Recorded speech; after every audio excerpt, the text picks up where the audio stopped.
Hey, fellow comic book fans, and welcome to episode number 6 of the Brazen Comic Book Podcast. I'm Charlie Chipman, and with me, as always, are my co-hosts, Ben Peterson. Hello. And Dave Robbins. Hello, friends. On today's show, we'll be discussing Superman number 42 from DC, the Green Hornet number 1 from Dynamite, and Bloodshot Salvation number 7 from Valiant. Click the subscribe button below to show your support and become a member of the Brazen Bull community. Today is Wednesday, March 7th, and it is New Comic Book Day.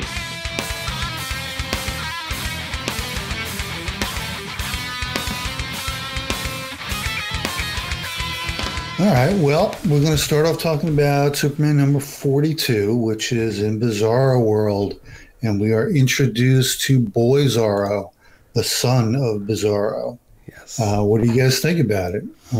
Charlie, want to give it a shot? Yeah, I'll start this one off. I was very impressed with the book. Visually, this style of artwork, this is in my wheelhouse. Whenever, I try to explain to you guys, this is what I'm looking for. This is style that works. I often say, that typical comic book, style, I'll say something like that. But this is what I mean. I like that highly detailed, very dramatic artwork. That's style. For me, I look at this book and I say, yeah, that's comic books. That's what a comic book should look like. On top of that, we're introduced to Boyzarro, which is pretty kick-ass. I mean, if you're a fan of Boyzarro, now where DC is opening the door for so many more possibilities. I think of Super Sons, right? This is a series that I very much enjoyed reading. Mm-hmm. Now having Boyzarro around, I kind of want to spend some time with a child Boyzarro. Right. Just to see, what this bizarre world is like from the eyes of a bizarre child. Mm-hmm. I think it would be very interesting to follow him, or at the very least, just to spend some more time with Boyzarro and Boyzarro interacting with one another. Right. That's something that I would like to see unfold a little bit. And I think that this book, especially, it was a fantastic introduction for Boyzarro, but, it just really works to show that DC is able to take characters that I don't even want to say aren't as common or popular, but there's still some developing that can be done. Everything hasn't been done, and this is a prime example of something new, something fresh. So I was very impressed with the book. Yeah, I absolutely agree with you. I mean, it was bizarre. Yes. I don't have the experience you have with Boyzarro or quite the love, but I just, the beginning of this was really good. Like, I really liked just the art itself. Yeah. Just looking at Boyzarro, and this was like, yeah, like you had mentioned the big two-page picture of him like pulling his shirt open. Yeah. It is like, yeah, that was cool. I just like that picture. So absolutely, like this one was a good one, and as you say, it brings Boyzarro in. So in a good way, like it wasn't like, yeah, we're gonna force this character in on you. Almost, it was like, yeah, exactly. This is pretty cool, and then we'll jump over to like, a little more familiar characters, but in like, I mean, I'm not the biggest Superman fan. Simple as that. But this one, like, did it for me. I mean, agreed. It's not so much Superman as it seems to be Boyzarro and maybe Superman's son. So yeah. I kind of was getting into it for sure on this one. Yeah. So. Yeah, it won me over as well. I mean, I started looking at the comparisons between Boyzarro and Superboy. And what I'm finding is more similarities than I originally thought would be there. Yes. I think it's more blatant in the negativity on the Boyzarro portion of it. But still, Superboy is not a happy camper either. Yeah. So there's going to be some kind of heroic and anti-heroic interaction between the two of them but I'm not sure which is going to be which. And I think that's the direction they're going to be taking it. And I think it's going to be a very interesting point of view to explore. I'm really looking forward to it. I think it's clever, it's risky, and I agree that the artwork is something where they're taking, they're taking no liberties, really. They're just showing you what a comic book's supposed to look like. Yeah. And making it larger than life and making it bold. And yeah, I'm pretty happy with it overall. Yeah, this was good. And another point I just want to bring up before we move along was, we have a lot of narration coming from Boyzarro.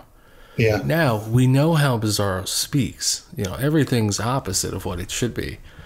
So, on the readability scale, this one wasn't the easiest book to read, but it was extremely enjoyable. Yeah. It pulls you into the story. It makes you pay attention, and it makes you care. I think it's kind of a gimmick, but it works. Yeah. It certainly did. Yeah. Yeah. Yeah, it works. And I think, you hit the nail on the head there, Dave. It pulls you in and you focus more on the book because, not that you really have to think that much harder than you normally do when reading a comic book, but you do have to pay more attention. And I think once you're in that state of mind, you pick up so much more, and you get so much more out of the book. For me, having a book like this, it's very well written, but does force you to focus a little more. You're not just focusing more on the script. You're focusing more on the artwork. Everything. You're spending more time on each page. Yeah. So it's not one you're necessarily going to pick up and mindlessly read. You're going to pick it up. You're going to start reading it, and you're going to get focused on it. And you're going to truly pay attention to everything. Absolutely. And I think that this is a fantastic introduction for a character that isn't far-fetched at all. We have Boyzarro, we should have Boyzarro. Yep. We absolutely should, just like we have Batzarro. It just worked. It just worked so well. And again, artwork was there. It was a fantastic script. Nearly perfect score for Charlie. So, all right, guys. How about Green Hornet? Britt Reed Jr. vanishes during a wild party off of his friend's yacht, and here we have Central City without their mysterious Green Hornet. What did you guys think about that, Ben? Yeah, I thought this one was really good as well. For me, once again, unfortunately, not being a huge Green Hornet fan. This though was a really good start to one. So not having a lot of the background story. This one gives you kind of the idea of backstory, who is the Green Hornet? Is it a man? Is it a legend? Well, it's a legend, obviously. Yeah. And so it was just hey, this is kind of what he does. This is how he got his start, and and then we're left with this issue of the current Green Hornet is gone. What are we going to do? And as we were discussing earlier, it moves along at a really good pace, even though it's not super action packed all the time. It moves it along at a really good clip. So I really enjoyed it. How about you, Charlie? Yeah, I enjoyed it as well. I'm a Green Hornet fan myself. Not a diehard Green Hornet fan. I really enjoyed the Kevin Smith run. And this picks up right after that. But yeah, like you said, Ben, I think for someone who's never read a Green Hornet comic before or heard of the Green Hornet, you were caught up to speed immediately. Yeah, immediately, yeah. That's what got me into all the important pieces of information, about him being this underworld figure, but actually a good guy, is pretty much all you need to know. Yeah. And the one who was the Green Hornet is absent. So what happens next? Yeah. I mean, that's it, and you get this wonderful setup. I like the visual aspect of it, the cinematic aspect of it. I think it's a callback to some of the original appearances of the Green Hornet back in the old Depression era serial days and film noir and stuff like that. You know, these rowdy punch 'em ups. I mean, the perspectives, everything was like kind of tilted and everything was dark and shadowy. I just really love that. And, you know, I think that going through that by the end of it, I'm really pumped up. It's like, okay, yeah, now the story really starts. Yeah. Yeah, the Green Hornet definitely, this new series definitely gets off to a running start.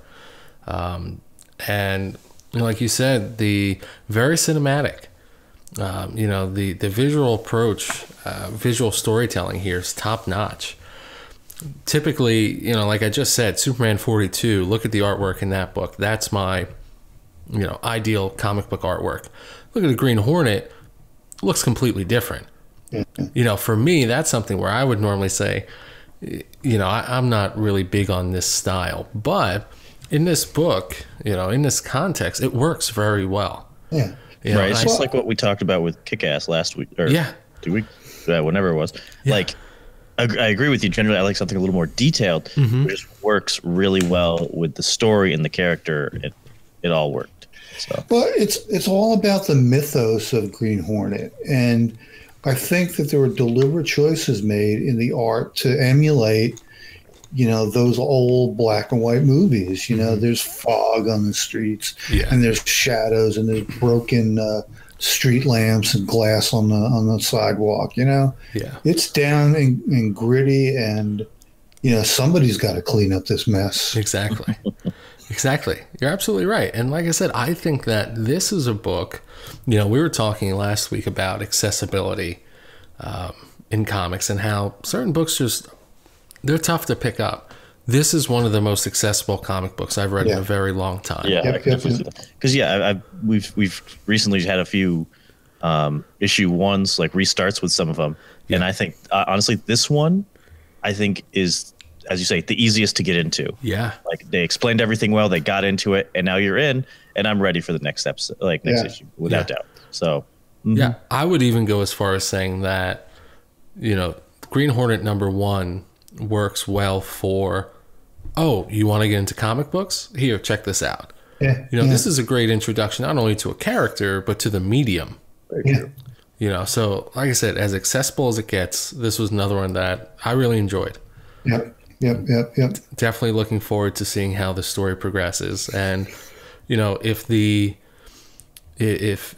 creators are able to just keep up the momentum and do what they're doing, what they did here, it's going to be a fantastic series. There's no doubt in my mind. So they got off to a great start. All right, well, that leads us to our third one for this week. We've had a pretty good week so far. Oh, great week, yeah. Bloodshot Salvation #7 continues the story of Bloodshot, who has to go into Deadside in hopes of curing his infant daughter, who basically is infected by him because of the nanite. So there's a lot of emotional stakes involved here.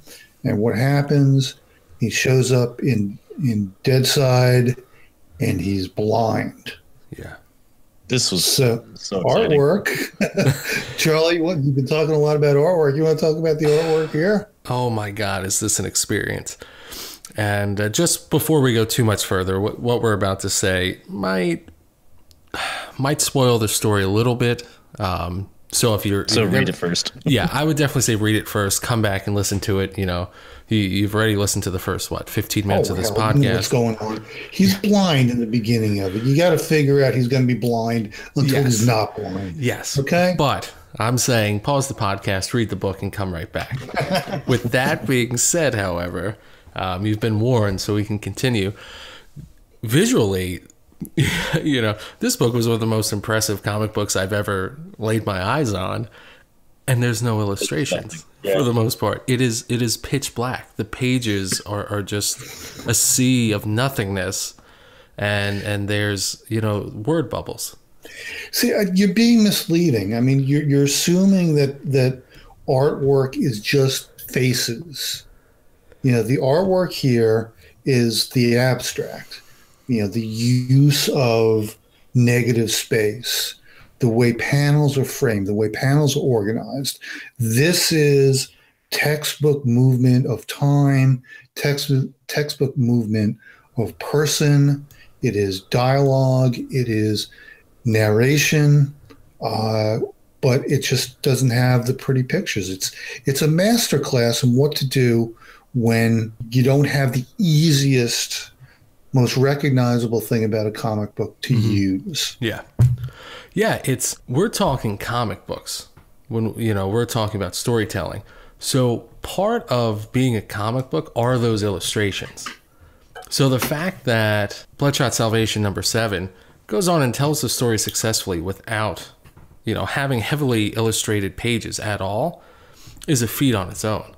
And it's something that, I think it's important for people to realize, or readers to know, that when we say that there's no illustrations, the pages are black. We're not talking about moving shadows. Yes, we do have panels or, loosely suggested panels, which, as the story goes on, the way the panels change and the sizes and the shapes of the panels as they change, they invoke this sort of feeling. It's a very immersive experience. Yeah. And I think it's because it is so incredibly simple. You can really focus on the story. And, we had talked about this before we started recording. While reading this, I tore through the book. I was so focused on this. As I'm reading it, I was becoming anxious. Yeah. Because I couldn't see what was happening. Yeah, exactly. Yeah. This is the haunted house experience. Yeah. Exactly. Something's going to jump out and scare me. Mm-hmm. And I was so impressed by that experience that, I had to go back and do it again. Yeah. And this was one, as soon as I read it, I knew we just had to talk about it. I knew you guys were both going to like it. This was one that definitely made it right to the list of, we have to sit around for a few minutes and talk about this book. So what about you guys? Ben, what'd you think, sir? Oh, I absolutely loved it. Even like when you were mentioning it before we read it, I was like, it was piquing my interest. And I was like, oh, okay, cool. Like, this is going to be like a really like new, interesting way of how they're going to do it. And what I love is, like, it did move right along, but like just the narration of how he describes everything, like, works so well. And not seeing things, it's just that whole like story invoking, like, I'm right there with him. I'm picturing what's going on, but I'm imagining the worst possible fate of what's going on, because you can't see it. It's all about that, fear of the unknown kind of deal. I can't see it. What's this furry thing? Oh my God, it's a monster. Never mind, it's my dog. You don't know. Exactly. And it just did so well with it. Like, I can't get over it. It just was absolutely awesome. And like you said, I was riveted the entire way through. Like, and I mean, I loved the last bit as well. Like, I don't want to give anything too. Well, I did give the spoiler alert. So I think just love it because, like, eyesight comes back. Oh shit! Like, and it was just like, and of course, as we were saying, that one frame of artwork totally destroyed what I imagined this world was like. Yeah. Like, but I was not disappointed whatsoever. I was like, awesome, let's go. Like, oh, it was perfect. Yeah, it was. Perfect. Yeah. So for those of you listening, the very last page of the book, Bloodshot regains his sight. And as he regains his sight, we essentially regain our sight, and we get a single page, full page illustration of Deadside. And it's just this, for me at least, it was like I opened my eyes when I got to that page. It was this welcomed, satisfying end that I was looking for this whole time. Yeah. And really, for something that was so incredibly short, this is a comic book we're talking about, to be able to inspire that kind of feeling, it's impressive. Yeah. It's impressive. I just wanted to add a little bit about the writer, Jeff Lemire. Mm-hmm. He's a guy who does take chances.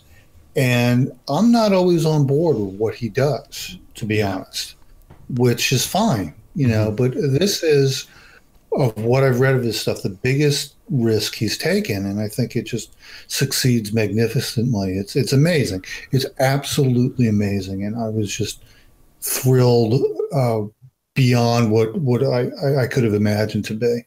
I was really, really happy about this. Definitely. And all around, we were cheering all around. Oh yeah, this is one of those high fives all around.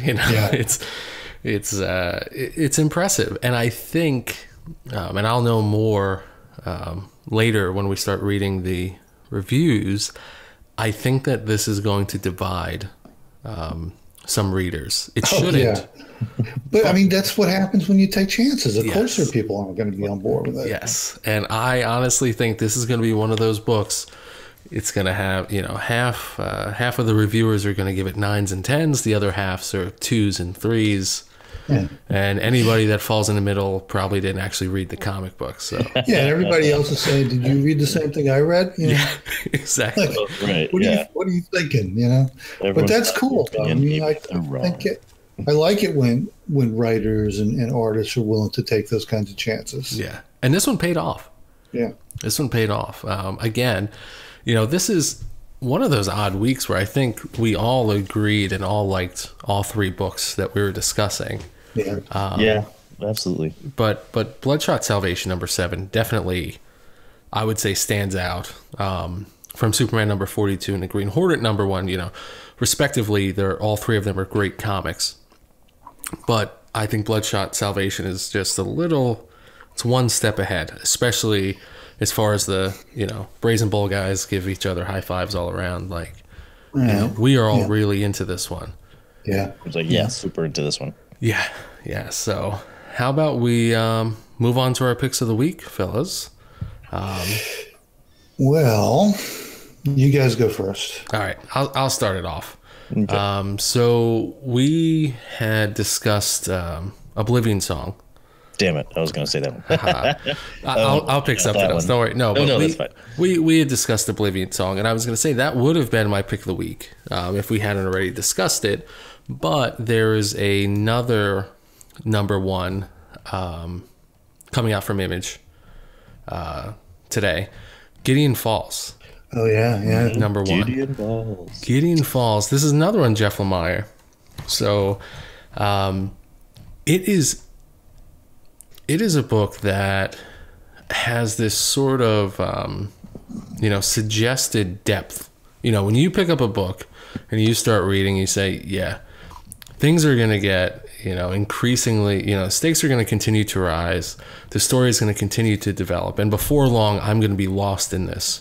Mm-hmm. You get that feeling. And that's, for me, exactly what happened with Gideon Falls. Now, this book feels very unique.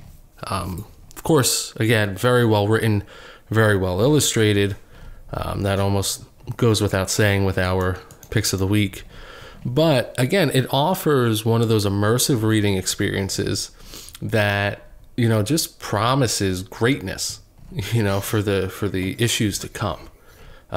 Right now, we don't know too much about what's going on. There's, some sort of conspiracy with this city trash. There's a lot going on, and we really don't know anything. Mm-hmm. Nothing really makes sense yet. We have the Black Barn, and there's all these, interesting aspects. There's already murder, or at least, death in the first issue. Someone dies. I'm pretty sure that was not a natural death. No, exactly. So, and that's I'm glad you brought it up that way, because exactly, you look at this and you say, yeah, you didn't just die there. Like, now we got to see who killed who and what's going on here. So this was another one of those excellent debut issues. Didn't necessarily lay as much groundwork as I would have liked, but it really got the story off, on a great start. So my pick of the week is Gideon Falls, #1 from Image. Dave, you want to go next, sir? No, I want to go last All right. because it's going to be an unprecedented one. Uh-oh. All right, bad. That's ominous. All right. Well, I don't know what. So I actually read. I read some Batman this week. Wow. Got into Batman. And even though I jumped into the middle of all of them because that's what I do apparently. Yeah. Batman White Knight, like, was actually kind of interesting. Oh yeah. Me. So unfortunately, I jumped in at number 6. So. To be like 6 of 8. So really, I'm just coming in at the end. So I'm going to go back and actually read the whole thing. But as far as I can tell, like, what is the idea is Joker's not evil. Yeah, essentially. And it's like, and Batman's kind of gone crazy because of it. And I really like the idea. It's a very cool idea. And the Bat cars in it are awesome. Yeah, they are. And so I was totally digging it. And so I would suggest that one without doubt. Like I said, I'm going to go back and I'm going to read from the beginning because I enjoyed it so much. Good. So big time that one. I also did read Batman 42, which I don't. That's not a standalone, right? That's just number 42. No, this is actually part 2. Yeah. This is part 2. But even just walking into this one, yeah, this is by itself is perfectly fine. Like I could read this one and be done and be satisfied. Like it was actually a very entertaining issue. And this one, yeah, I don't know how much you want me to say about it, but yeah, no, you know what? My favorite part about this one was one of the stops at Bat Burger. Yeah, right. Like there was just a lot of funny moments in it, and like the whistling part was hilarious.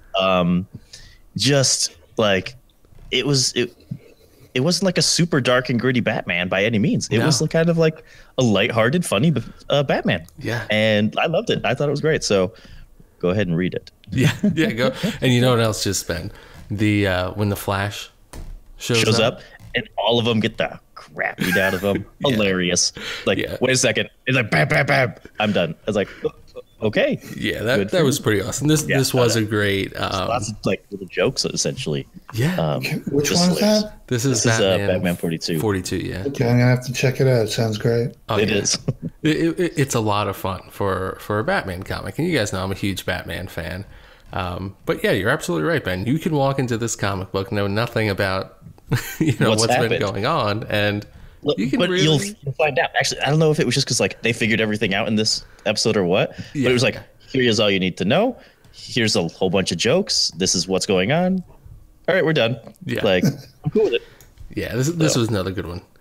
So, all right, Dave. All right, okay. So I'm breaking like all my self-imposed rules. I have never given a 10 to a single issue before. Is this it? I'm going to read it just because now. I am. Well, and also I don't like talking about making a pick of the week of things we already talked about. Yeah. I'm breaking that rule too. All right. Hands down, Bloodshot Salvation number 7. Yeah. It is absolutely phenomenal. Yep. This is going to be my first 10 out of 10 ever on a single issue. And the only other 10 out of 10 was on a trade paperback that was like, a year ago almost? Yeah. I'm not even going to mention the name of that, but, I'm not handing these out every day. You know what I mean? This is just absolutely exceeded every expectation. I can't stop talking about it. I can't stop thinking about it. You do need to read Salvation number 6 to have a better feel for it. I'm going to have to go back. But still, it's just phenomenal. Just absolutely amazing. Yeah, and, I agree with this one. I just can't like suggest it enough. Like I can't give enough praise. Yeah, so I'm breaking all the rules. 10 out of 10. I'll talk about it twice. Really good stuff. Jeff Lemire. Next thing you do, I might hate, but this one, you just knocked it out of the park. Well, there you have it, folks. You heard it here first. If you were going to buy one comic book this week, it's Bloodshot Salvation number 7, just because Dave gave it a 10 out of 10. Yep. So, all right, guys, that concludes this week's show. So don't forget to hit the subscribe button, like this video, and visit thebrazenbull.com for more great comic book content. Until next time. Good night. See you guys.